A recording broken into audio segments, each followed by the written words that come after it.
and gas industry? Well, I don't think we're much of a threat. I mean, yet. Yet. Yeah. But the more obvious threat is that we're going to run out of hydrocarbons to mine and burn. That's rather obvious. I mean, it's not. It's no time soon, judging from the comments we've had this morning. Well, it depends on what soon means.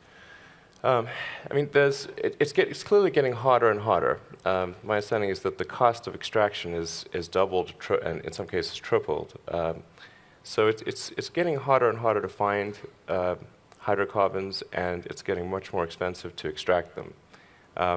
And really, we're just arguing about the when hydrocarbons run out or become prohibitively expensive, not if. I mean, I don't think there's anyone here who would say it's an if, not a when.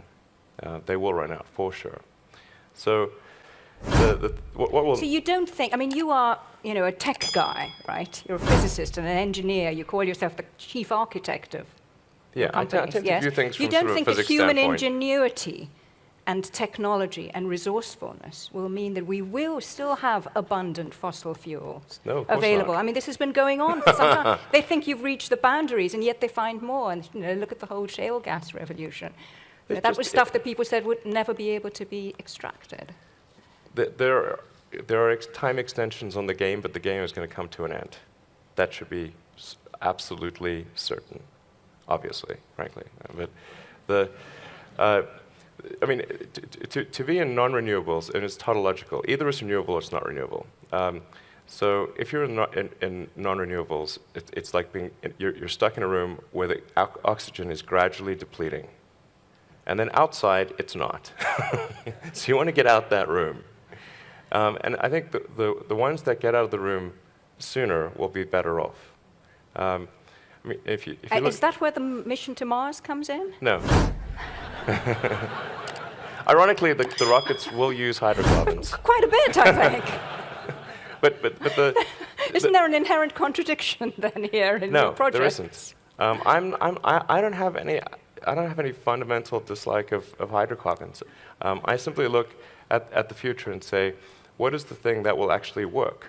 And using a non-renewable resource obviously will not work.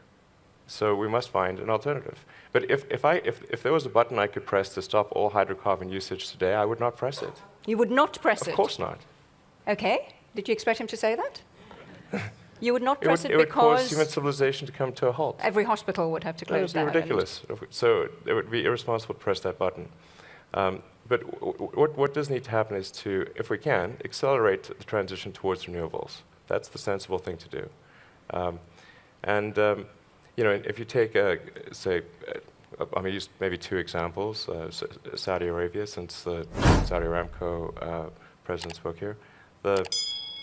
Saudi Arabia has an enormous amount of sunlight. And that will be there for billions of years. Well, at least 1 billion years until the sun eventually engulfs us. But 1 billion years, solid. Bit more maths there. You've got a solid billion years there. So it seems that investing in the solar resource is the thing that's really going to preserve the long-term future, not so much the oil and gas. I mean, that's a temporary thing. In the future, we'll look back, and by future, I'm not talking about super far in the future, I'm talking about towards the end of the century. We will look back on gasoline-powered cars the same way we look back on coal, as sort of a quaint anachronism that's in a museum. That's the quote for you, members of the press at the back of the hall.